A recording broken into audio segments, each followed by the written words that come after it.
నమస్తే, welcome to NH TV. మూలిగే నక్క మీద తాటిపండు పడ్డట్టు పాకిస్తాన్ ఇప్పటికే ఆర్థిక సంక్షోభంలో ఉంది. అప్పుల ఊబిలో మునిగిపోయింది. దీనికి తోడు ఎప్పుడు కూడా ఈ డిస్టర్బెన్సెస్ పాకిస్తాన్కి ఎప్పుడు వెంటాడుతూ ఉంటాయి, మొదటి నుంచి ఉన్నదే. ఇప్పుడు దీనికి తోడు త్వరలో FATF, ఇది ఒక గ్లోబల్ వాచ్ డాగ్, ఉగ్రవాదాన్ని లేదా ఉగ్రవాదం వ్యాప్తి చెందకుండా ఉగ్రవాదానికి నిధులు సమకూరుస్తున్నటువంటి సంస్థలపైన, దేశాలపైన కూడా నిఘా వేస్తున్నటువంటి ఒక అంతర్జాతీయ నిఘా సంస్థ. గతంలో ఈ FATF గ్రే లిస్ట్ లో పాకిస్తాన్ 3 సార్లు ఉంది. 2008 నుంచి 2010 మధ్యకాలంలో 2 సంవత్సరాలు, తర్వాత 2012 నుంచి 2015 వరకు గ్రే లిస్ట్లో ఉంది. మళ్ళీ 2018 నుంచి 2022 వరకు గ్రే లిస్ట్లో ఉంది. అయితే అమెరికా చలవతో ఆ గ్రే లిస్ట్ నుంచి బయటకు వచ్చింది. కానీ తాజాగా FATF పహల్గాం ఉగ్రవాద దాడి గురించి, అలాగే ప్రపంచవ్యాప్తంగా జరిగినటువంటి కొన్ని ఉగ్రవాద దాడులకు సంబంధించి మాట్లాడడం జరిగింది. పహల్గాం ఉగ్రదాడి డబ్బులు లేకపోతే గనక, ఫండింగ్ లేకపోతే గనక జరిగి ఉండేది కాదు అంటూ ఉగ్రవాదాన్ని అణిచివేయాల్సినటువంటి అవసరం ఉంది. ఉగ్రవాదానికి ఫండింగ్ ఏ రూపంలో వస్తున్నా, ఎవరిచ్చినా కూడా దాన్ని నిర్మూలించాల్సినటువంటి అవసరం ఉంది అంటూ FATF మాట్లాడింది. అంటే మరొకసారి పాకిస్తాన్ గ్రే లిస్టులోకి వెళ్ళే అవకాశం ఉన్నట్టుగా విశ్లేషించుకుంటున్నారు. మరొకసారి గ్రే లిస్టులోకి వెళ్తే కనుక పాకిస్తాన్ మరోసారి అధఃపాతాళంలోకి వెళ్ళేటువంటి అవకాశం ఉంది. ఇప్పటికే కష్టాలు పడుతోంది, మరోసారి గ్రే లిస్టులోకి వెళ్తుందనేటువంటి వాదనలు వినిపిస్తున్నాయి. మరి దీనికి అమెరికా ఏమైనా కాపాడే ప్రయత్నం చేస్తుందా, లేకపోతే టచ్ మీ నాట్ అన్నట్టుగా ఉంటుందా, ఏం జరిగేటువంటి అవకాశం ఉంది? అసలు గ్రే లిస్టులోకి వెళ్తే ఎలాంటి ఇబ్బందులు పడాల్సి వస్తుంది? ఈ అంశాన్ని గురించి మాట్లాడదాం. నాతో ఈ చర్చలో జాయిన్ అవుతున్నారు విశ్లేషకులు రిటైర్డ్ కల్నల్ వివి రావు గారు. రావు గారు నమస్తే. అసలు యాక్చువల్గా ఈ గ్రే లిస్ట్ అనేది పాకిస్తాన్కి కొత్తగా అదేదో జైలుకి వెళ్ళి వచ్చినట్టుగా, పాత నేరస్తులు జైలుకి వెళ్ళి వచ్చినట్టుగా గ్రే లిస్టులో పాకిస్తాన్ చేర్చడం అనేది ఇప్పటికే 3 సార్లు జరిగింది. మరోసారి చేర్చే అవకాశం ఉంది అంటున్నారు. చేరుస్తారా? చేరిస్తే గనక పాకిస్తాన్కు ఇప్పుడున్నటువంటి పరిస్థితుల్లో ఎంత పెద్ద దెబ్బ అవుతుంది? అది అప్పులు పుట్టవు. ఇది కేవలం లాస్ట్ 10 సంవత్సరాల్లో ఇది 3rd టైం అండి. కేవలం FATF మన పహల్గాం ఇన్సిడెంట్ ని కండెమ్ చేయడం. అలాగే ఇంకొక నెల రోజుల లోపల డీటెయిల్డ్ రిపోర్ట్ రిలీజ్ చేస్తామని కూడా అనౌన్స్ చేశారు. అంటే FATF చాలా సీరియస్ గా తీసుకుంటున్నట్టే మనం లెక్క పెట్టుకోవాలి. దాంతో పాటుగానే మన NIA ఏదైతే ఉందో, హోమ్ మినిస్ట్రీ, వీళ్ళందరూ ఒక డోషర్ తయారు చేస్తున్నట్టు రిపోర్టులు వస్తున్నాయి.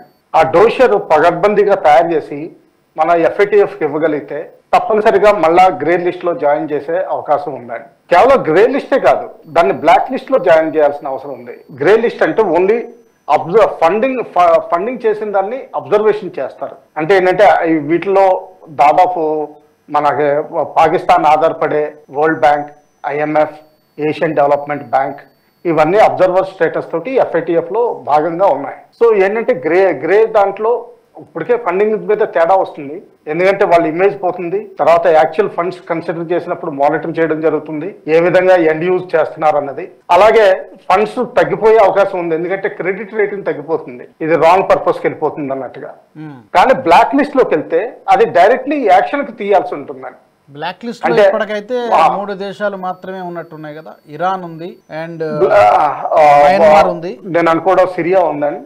ఇరాన్ చూసినంత వరకు ఇరాన్, మయన్మార్, నార్త్ కొరియా ఈ 3 దేశాలు. సో ఈ బ్లాక్ లిస్ట్ లోకి తీసుకెళ్లే విధంగా మనం ట్రై చేయాలండి.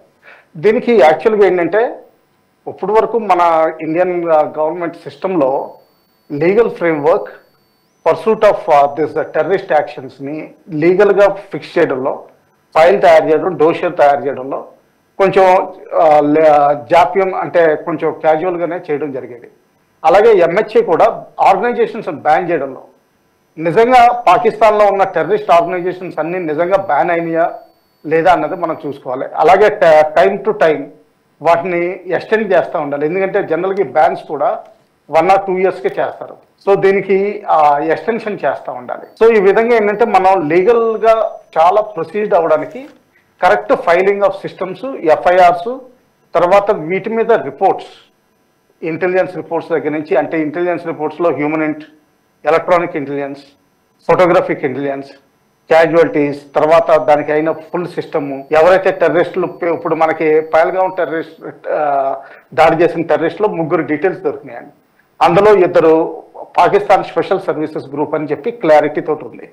ఇంత క్లారిటీ తోటి ఉన్నప్పుడు డైరెక్ట్ గా బ్లాక్ లిస్ట్ లోకి వెళ్ళిపోతుందండి. ఎందుకంటే అది స్టేట్ ఫండింగ్ కూడా కాదు, స్టేట్ చేస్తున్న టెర్రరిజం అది. సో ఆ విధంగా మనం పకడ్బందీగా కొంచెం లేట్ గా స్టార్ట్ చేసాం ఈ డాక్యుమెంటేషన్ ఇవన్నీ.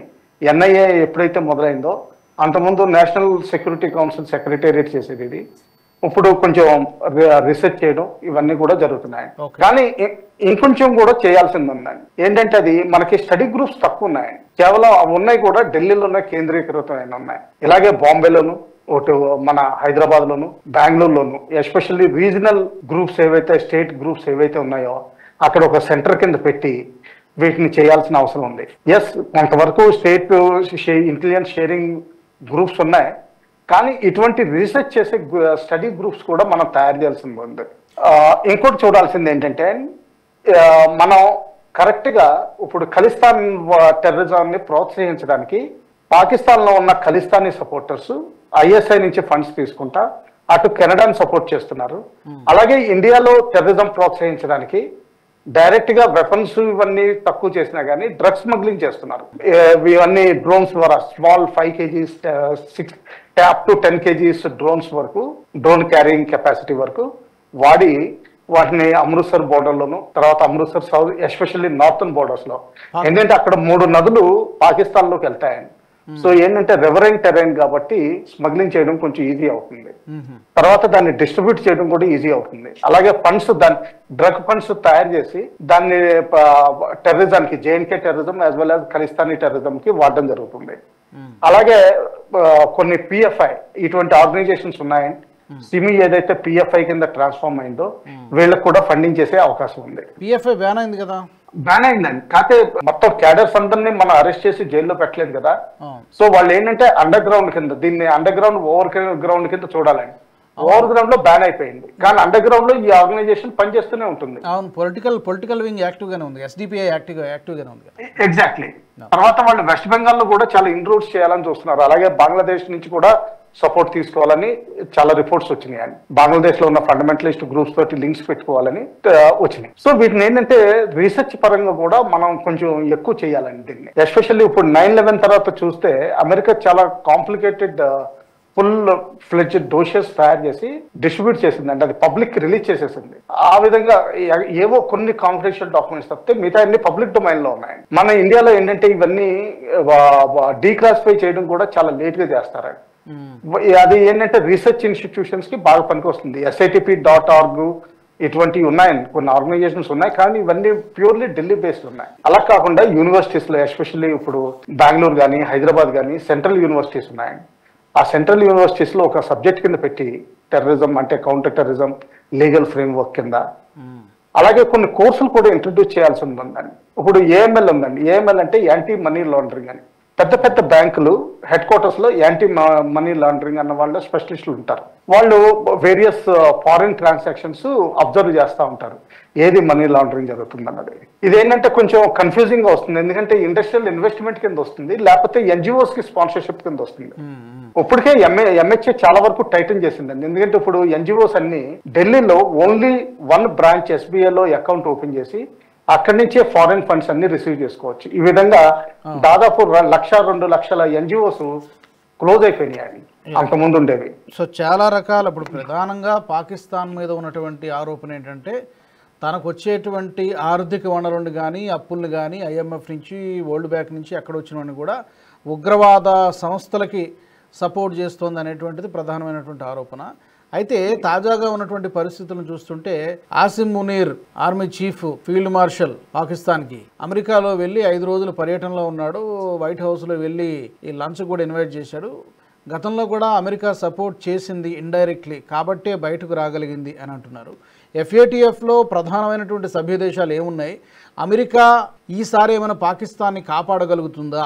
ఎందుకంటే ఈ మధ్య కొంచెం సన్నిహితంగా వ్యవహరిస్తోంది పాకిస్తాన్తో, బాహాటంగానే. బయటి ప్రపంచం ముందు కూడా ఆసిమ్ మునీర్ని పిలవడము, ఈ పహల్గామ్ ఇంత జరిగిన తర్వాత కూడా మనం ఆ ప్రూఫ్స్ అవన్నీ కూడా డెలిగేషన్లు అక్కడికి ఇచ్చిన తర్వాత కూడా ఆసిమ్ మునీర్ని వైట్ హౌస్కి ఇన్వైట్ చేశారంటే సంథింగ్ ఏదో జరుగుతోంది. ఈసారి ఏమైనా ఈ FATF గ్రే లిస్ట్లోకి వెళ్లకుండా, లేదా అట్లీస్ట్ బ్లాక్ లిస్ట్లోకి వెళ్లకుండా ఏమైనా అమెరికా చేస్తుందా? బ్లాక్ లిస్ట్లో ఇంతవరకు పెట్టలేనట్టుంది.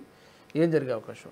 అంటే G7 దేశాలన్నీ దీన్ని ఫండింగ్ చేస్తున్నాయండి FATF కి. దీని హెడ్ క్వార్టర్స్ ప్యారిస్ లో ఉంటుంది. ప్యారిస్ లో ఉందా? దాదాపు 40 మంది మెంబర్స్ ఉంటారండి. ఇందులో unfortunately Pakistan is not a member. మన ఇండియా మెంబర్ కానీ ఇండియా, చైనా, మిగతా 5 సూపర్ పవర్స్ అన్ని ఇందులో మెంబర్షిప్. అందులో రష్యాని సస్పెండ్ చేయడం జరిగింది. దీనికి సెపరేట్ ఆఫీస్ అంటూ లేదు, సెక్రటేరియట్ అంటూ. దీనికి OECD అంటే ఏంటంటే organization for economic cooperation and development, దాంతో పాటుగానే సెక్రటేరియట్ కో ఎగ్జిస్టెంట్ కింద ఉంది. సో వీళ్ళు చాలా రీసెర్చ్ చేస్తూనే ఉంటారు, చాలా డాక్యుమెంట్స్ పోగు చేస్తున్నారు. మొన్న మధ్యనే ఒక టూల్ కిట్ రిలీజ్ చేస్తున్నారు, అదే రిలీజ్ చేయబోయినట్టు ప్రయత్నం వస్తుందండి. ఆ టూల్ కిట్ ఏంటంటే ఈ టెర్రరిజం ఎఫెక్టెడ్ దేశాలన్నిటికీ చాలా హెల్ప్ చేస్తుంది. ఏంటంటే వేరియస్ దానిలో ఫీడ్ చేయడం వల్ల అందులో ఆబ్జెక్టివ్ గా అసెస్మెంట్ చేయడానికి చాలా హెల్ప్ చేస్తుంది. కాకపోతే ఏంటంటే ఇప్పుడు మన ఇండియా లాంటి దేశాలు ఏంటంటే ఒక్కోసారి ఇప్పుడు జమ్మూ కాశ్మీర్ లో మాక్సిమం టెర్రరిస్ట్ యాక్టివిటీస్ ఏంటంటే అక్కడ లోకల్ గా FIR లాడ్జ్ అవుతుంది. ఒకవేళ టెర్రరిస్టులు చనిపోవడం జరిగితే అక్కడ ఎక్కడో రిమోట్ గా కొంచెం దహనం చేయడం జరుగుతుంది. అది లీగల్ గా పవర్ ఇప్పుడే ఇచ్చారు. లేకపోతే మామూలు పబ్లిక్ లో దగ్గరలో ఉన్న శ్మశానాల్లో జరిగేది. ఇప్పుడు బుర్హాన్ అనేది చూడండి, అప్పుడు ఎప్పుడైతే అది క్రిమేషన్ జరిగిందో చాలా లక్షల మంది బయటకు వచ్చారు. సో ఆ విధంగా మనం ఇప్పుడు కొన్ని యాక్షన్స్ తీసుకోవడం వల్ల మనం కంట్రోల్లో తీసుకురాగలుగుతున్నాం. కానీ ఏంటంటే ఇది పకడ్బందీగా చేయాల్సి ఉందండి. అంటే ఇప్పుడు యూనిఫామ్స్ మీద బ్యాన్ లేదు. ఏంటంటే ఆర్మీ వేరుగా అదే రిజర్వ్ చేసుకుంది అనుకోండి, ఇప్పుడు కొత్తగా డ్రెస్ డిజైన్ చేసి. కానీ సిమిలర్ లుకింగ్ యూనిఫామ్స్ మీకు పబ్లిక్ గా బయట పబ్లిక్ మార్కెట్ లో దొరుకుతాయి. సో ఎవరైనా సరే army uniforms, combat uniforms manage చేయడం పెద్ద కష్టం కాదు. సో ఈ విధంగా మన ఇండియాలోనే లీగల్ ఫ్రేమ్వర్క్ చాలా టైటన్ చేయాల్సి ఉందండి. అలాగే NIAకి మద్దతు చేయడానికి, అంటే NIA ఇప్పుడు చేస్తుంది అనుకోండి, ఇప్పుడు ఏదైనా డోషర్ చేయాలంటే ఇండిపెండెంట్ రీసెర్చర్స్ ఉంటే అదేమవుతుందంటే వాళ్ళకి హెల్ప్ వస్తుందండి చాలా వరకు. ఎందుకంటే కొంతమంది ఇప్పుడు సైబర్ పీపుల్ ఉంటారు, వాళ్ళు సైబర్ హ్యాకింగ్ చేసి, ఎథికల్ హ్యాకింగ్ చేసి చాలా డీటెయిల్స్ తీసుకురాగలుగుతారు. అలాగే డార్క్ వెబ్ అని ఉంది, వరల్డ్ వైడ్ వెబ్ 3 అంటారు దాన్ని. అందులో చాలా ట్రాన్స్మిషన్స్ జరుగుతాయండి. సో అందులో ఆ ట్రాన్స్మిషన్స్ కూడా తీసి మనం బయట పెట్టగలగాలి, అదొకటి ఉందండి.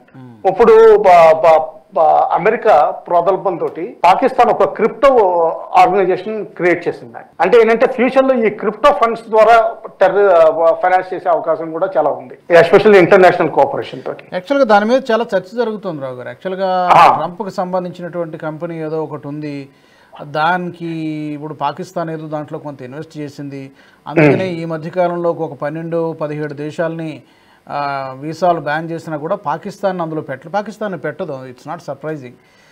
ఏంటి ఇది క్రిప్టో కరెన్సీకి పాకిస్తాన్కి ఉన్న లింక్ ఏంటి? ఏం ఇన్వెస్ట్మెంట్ చేసింది? దానికి ట్రంప్కి లింక్ ఏంటి? అసలు మామూలుగా చూస్తే ఏంటంటే ట్రంప్ గారు he is a man of trade, business person. So ఆయన ఒక కొత్త క్రిప్టో కరెన్సీ తయారు చేశారు. ఇప్పుడు క్రిప్టో కరెన్సీలు చాలా ఉన్నాయండి, అందులో పాపులర్ గా మాక్సిమం 20 అనుకోవచ్చండి. కాకపోతే పబ్లిక్ డొమైన్ లో ఉన్నాయి, దాదాపు 150-160 వరకు ఉంటాయండి. అందులో ఒక క్రియేట్ చేశారు, దాన్ని పాకిస్తాన్ కొనడం వల్ల ఏంటంటే అది బిజినెస్ డీల్ అయింది. అందుకనే బహుశా ట్రంప్ గారు ఎప్పుడు నేను బిజినెస్ డీల్ తోటి శాంతి సృష్టిస్తాను, శాంతి తీసుకొస్తాను, సీజ్ ఫైర్ చేయిస్తానని మాట్లాడుతూ ఉంటారు. సో ఆ విధంగా ఇప్పుడు వాళ్ళ మధ్య డిస్కషన్ ఏ విధంగా జరుగుతుందో తెలియదు. కానీ ప్రస్తుతానికి మనం అనుకునేది ఏంటంటే అది మెయిన్లీ ఇరాన్ తోటి సంబంధించిన విషయం అని చెప్పి అనుకోవాలి. అలాగే కాకుండా ఇండియా తోటి కూడా సంబంధం అనుకోవాలి. ఆయన మోడీ గారిని ఇన్వైట్ చేయడం, మధ్యలో హాల్ట్ చేసి ఒక రోజు ఉండి అక్కడ వెళ్ళమండం, రిక్వెస్ట్ చేయడం, అది మోడీ గారు ప్రస్తుతానికి పక్కన పెట్టి తనకున్న ఎగ్జిస్టింగ్ ప్లాన్ తోటి వెళ్ళి తర్వాత నేను విజిట్ చేస్తానని స్పష్టంగా చెప్పడం, ఇది జరిగిందండి. కాకపోతే నేను అనేది ఏంటంటే ఇప్పుడు ఆల్ రషీద్ ట్రస్ట్ అని ఒకటి సౌదీ అరేబియాలో బేస్డ్ ఉందండి. అది మాక్సిమం ఫండింగ్ చేస్తుందండి ప్రపంచంలో. మామూలుగా అంటే ఫండమెంటలిజం సపోర్ట్ దగ్గర నుంచి వహాబీ గ్రూప్, అది వహాబీ గ్రూప్ కి ఫండమెంటల్. ఒకప్పుడు LETకి మెయిన్ ఫండింగ్ అదే చేసేది. ఇప్పుడు ఆల్ రషీద్ ఫండ్స్ ఓపెన్ గా వస్తాయండి. అది ఒక NGO కింద లిస్టెడ్. అది దాని ఫండ్స్ ఓపెన్ గా వస్తాయి. ఆ ఓపెన్ గా వచ్చేవి అవి యాంటీ మనీ లాండరింగ్ కింద. ఎందుకంటే ఇవన్నీ ఎక్కడ లింక్ అవుతాయంటే అండి, స్విఫ్ట్ అన్నది ఇంటర్నేషనల్ మెకానిజం ఒకటి ఉంది ఫండ్స్ ట్రాన్స్ఫర్ లో. అక్కడ రిజిస్టర్ అక్కడి నుంచి రావాలి, ఆ ట్రాన్సాక్షన్ అక్కడి నుంచి రూట్ అవుతుంది. మనకి IMPS, NEFT ఇంకా వేరే ట్రాన్స్మిషన్ మెకానిజమ్స్ ఎలాగ ఉన్నాయో అలాగే ఇంటర్నేషనల్ ఈ స్విఫ్ట్ దాంట్లో ఆ టైంలో అక్కడ మనం పట్టుకుని దాన్ని FATF కి డోషర్లో సబ్మిట్ చేయగలగాలండి. ఇది ఎలా? సో ఇప్పుడు భారత్ FATF కి ఇప్పటికే అప్రోచ్ అయ్యిందా? ఒత్తిడి తీసుకొచ్చేటువంటి ప్రయత్నం ఇప్పటికే జరుగుతోందా? నెంబర్ 1. రెండోది ఇందాక నేను అడిగినట్టుగా అమెరికా పాకిస్తాన్కి హెల్ప్ చేసే అవకాశం ఎంతవరకు ఉంది? ఈ గ్రే లిస్ట్లో చేర్చకుండా అమెరికా అడ్డుకోగలదా, అడ్డుకుంటుందా? అడ్డుకుంటుందండి. ఎందుకంటే గ్రే లిస్ట్ ఏంటంటే నిజంగా అది డేంజర్ జోన్ కాదండి. అంటే క్రెడిట్ రేటింగ్ తగ్గిపోతుంది, కానీ బ్యాంక్స్ కొంతవరకు హ్యూమన్ రైట్స్ ప్రొటెక్షన్ మీద, లేకపోతే అక్కడ ఏదో అంటే ఇప్పుడు పాకిస్తాన్ పరిస్థితి చూస్తే ఎకనామికల్లీ చాలా వీక్ గా ఉంది. సో అది మినిమం ఎసెన్షియల్ ఐటమ్స్ అంటే ఎస్పెషల్లీ ఫార్మా, ఫుడ్ ఐటమ్స్ కొనడానికి లోన్స్ కావాలని చెప్పి పెట్టినప్పుడు మొన్న సపోర్ట్ చేసినట్టుగా IMF నుంచి, వరల్డ్ బ్యాంక్ నుంచి లోన్ శాంక్షన్ చేస్తుంది అమెరికా. ఎందుకంటే అమెరికా తప్పనిసరిగా USA పాకిస్తాన్ సైడ్ ఉంటుంది. ఎందుకంటే 1979 ముందరే సీటో సెంటోలో మెంబర్షిప్, తర్వాత 1979 తర్వాత నుంచి యాక్టివ్ గా రష్యాతో ఫైట్ చేయడం, ఇవన్నీ పాకిస్తాన్ హెల్ప్ చేయగలదు. ఇండియా ఏంటంటే ఇండిపెండెంట్ దేశం, స్వతంత్రంగా ఆలోచిస్తుంది. సో అందుకని మనం అమెరికా పాలసీ డైరెక్ట్ గా తూచా ఫాలో అవ్వం. కేవలం బ్రిటన్, పాకిస్తాన్ ఫాలో అవుతాయండి. బ్రిటన్ అంటే వాళ్ళ ఓల్డ్ మాస్టర్స్ అమెరికాకి, ఇప్పుడు ప్రస్తుతానికి వాళ్ళు కాలనీ కింద మారారు. పాకిస్తాన్ అంటే ఎప్పుడైతే పాకిస్తాన్ ని ఇండియా నుంచి వేరు చేసి సృష్టించడం జరిగిందో అది కావాలని సృష్టించారు. ఎందుకంటే ఇండియా వాళ్ళకి ముందరే అర్థమైంది పొటెన్షియల్ ఫ్యూచర్ పవర్ అని. సో అందుకని చెప్పి బ్రేక్ డౌన్ చేయడం, తర్వాత వాళ్ళని కల్టివేట్ చేయడం, అలాగే వాళ్ళకి వీలైనట్టు ఫండ్స్ ఇస్తుంది. అది జరిగే విషయం అండి, అందులో డౌటే లేదు. గ్రే లిస్ట్ లో ఉంటే మాత్రం ఫండ్స్ కొంతవరకు వచ్చే అవకాశం ఉంది అమెరికా ఇంటర్వెన్షన్ వల్ల, అందులో డౌట్ ఏం లేదండి. అసలు గతంలో కూడా నేను ఇంట్రోలో చెప్పినట్టుగా గతంలో 3 సార్లు కూడా పాకిస్తాన్ బ్లాక్ లిస్ట్లోనే పెట్టాల్సింది, కేవలం అమెరికా చెప్పింది కాబట్టి బ్లాక్ లిస్ట్లోకి వెళ్లకుండా గ్రే లిస్ట్తోనే ఆపగలిగింది అనేటువంటి ఒక వెర్షన్ కూడా ఉంది. బహుశా ఇప్పుడు కూడా అదే జరగవచ్చేమో. బ్లాక్ అదే జరుగుతుందండి. ఎందుకంటే ఇది అల్టిమేట్లీ ఫండెడ్ బై G7 కానివ్వండి, నాటో కానివ్వండి, మేజర్ పవర్, లేకపోతే యునైటెడ్ నేషన్స్ కూడా తీసుకోండి, మేజర్ కంట్రిబ్యూటర్ ఎప్పుడు అమెరికానే, అందులో డౌట్ ఏం లేదు.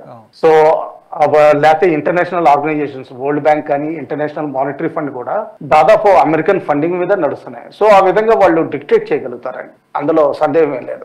కానీ మనం పకడ్బందీగా ఈ డాక్యుమెంటేషన్ చేయడం, తర్వాత ఇప్పుడు LET ఇప్పుడు మన లీడర్స్ వాళ్ళ పబ్లిక్ లో మాట్లాడారు, మేము గవర్నమెంట్ ఫామ్ చేసే పరిస్థితిలో ఉన్నాం, మాకు న్యూక్లియర్ వెపన్స్ వచ్చేది అన్న విధంగా కూడా మాట్లాడారు. అలాగే మేము ఇండియాలో ఏదోటి ప్రతీకార చర్య తీసుకుంటాం, ఇలాంటిది తప్పనిసరిగా మాట్లాడుతున్నారు. ఇదిగో ఈ రోజు బలూచిస్తాన్ లో జాఫర్ ఎక్స్ప్రెస్ మళ్ళా ఒక చిన్న ఎక్స్ప్లోజన్ వల్ల 6 బోగీస్ డీరైల్ అయింది అని. ఇప్పటి వరకు వాళ్ళ స్టేట్మెంట్ ఏం కనిపించలేదు, కానీ ఐఎమ్ 100% ష్యూర్ రేపు పొద్దున కల్లా ISPR బయటకు వచ్చి ఇది ఇండియా ప్రోదల్పం వల్ల బెలూచిస్తాన్ లిబరేషన్ ఆర్మీ చేసిందని తప్పనిసరిగా అంటుంది. లాస్ట్ టైం కూడా అన్నారు, ఈసారి కూడా అంటుంది. దీని తర్వాత ఈ ఒక 2 days తర్వాత మీరు నెక్స్ట్ 72 hours తర్వాత చూడండి, both JEM and LET statements వస్తాయి. సో అలాగే ఇన్ఫిల్ట్రేషన్ కూడా చాలా ట్రై చేస్తున్నారండి వాళ్ళకున్న cadres via direct line of control దగ్గర నుంచి వయా నేపాల్ టూరిస్టుల కింద వచ్చి తర్వాత వయా బంగ్లాదేశ్ అది కూడా ట్రై చేస్తున్నారు. చాలా థ్రెట్స్ ఉన్నాయి మీరు అన్నట్టుగా, భారత్కి చాలా థ్రెట్స్ ఉన్నాయి, చాలా ముప్పు చుట్టూ ఉన్నాయి. ప్రత్యక్షంగా ఉన్నటువంటి శత్రువులు పాకిస్తాన్, చైనా, బంగ్లాదేశ్ అయితే పరోక్షంగా ఎక్కడో దూరం నుంచి డిక్టేట్ చేయాలంటూ ప్రయత్నం చేస్తుంది అమెరికా విషయంలో కూడా చాలా చాలా కేర్ఫుల్గా ఉండాలి. చూద్దాం రావు గారు ఏం జరుగుతుందో. పర్టికులర్గా FATF అయితే ఈ స్టేట్మెంట్ ఇచ్చిందంటే బహుశా ఆలోచన చేస్తున్నట్టుగానే కనబడుతోంది. We hope they put Pakistan and grey list. Black లిస్ట్లో పెడితే ఇంకా బాగుంటుంది. We have to wait and see, మరి వెయిట్ చూడాలి ఏం జరుగుతుంది అనేది చూద్దాం. Want add anything? అదే బ్లాక్ లిస్ట్ లో పెట్టడానికి మనం ఒక విధంగా ప్రొజెక్షన్ చేయాల్సి ఉందండి. గ్లోబల్ హబ్ ఆఫ్ టెర్రరిజం కింద కూడా ప్రొజెక్షన్ కరెక్ట్ గా చేయగలగాలి. దానికి పాకిస్తాన్ మీద ఎనఫ్ రీసెర్చ్ చేసి సీక్రెట్ గా వాళ్ళ ఇంటెలిజెన్స్ కూడా మనం సేకరించి అవి మనం బయట పెట్టగలగాలి. అమెరికా మీద కూడా ఒత్తిడి తీసుకురాగలగాలి, ఎంతో కొంత తీసుకురాగలిగితే మేబీ కొంత సాధ్యపడడానికి బ్లాక్ లిస్ట్ లో పెట్టడానికి అవకాశం ఉంటుంది. చూద్దాం. థ్యాంక్ యూ వెరీ మచ్ రావు గారు, ధన్యవాదాలు. థ్యాంక్స్. మరి మా ప్రేక్షకులు మీరు కూడా ఏమైనా ఈ అంశానికి సంబంధించి మీ అభిప్రాయాన్ని చెప్పదలుచుకుంటే తప్పకుండా కామెంట్స్ రూపంలో మీరు తెలియచేయవచ్చు. పాకిస్తాన్ గ్రే లిస్ట్లోకి వెళ్తుందా, బ్లాక్ లిస్ట్లోకి వెళ్తుందా, అమెరికా ఏమైనా కాపాడేటువంటి ప్రయత్నం చేస్తుందా, లేకపోతే దూరం జరుగుతుందా, ఈ విషయంలో ఏం జరిగేటువంటి అవకాశం ఉంది తప్పకుండా మీరు కామెంట్స్ రూపంలో తెలియచేయండి. NHTV గ్రూప్ ఆఫ్ ఛానల్స్ని తప్పకుండా సబ్స్క్రైబ్ చేసుకోండి. జాతీయవాద జర్నలిజాన్ని ప్రోత్సహించండి. జై హింద్.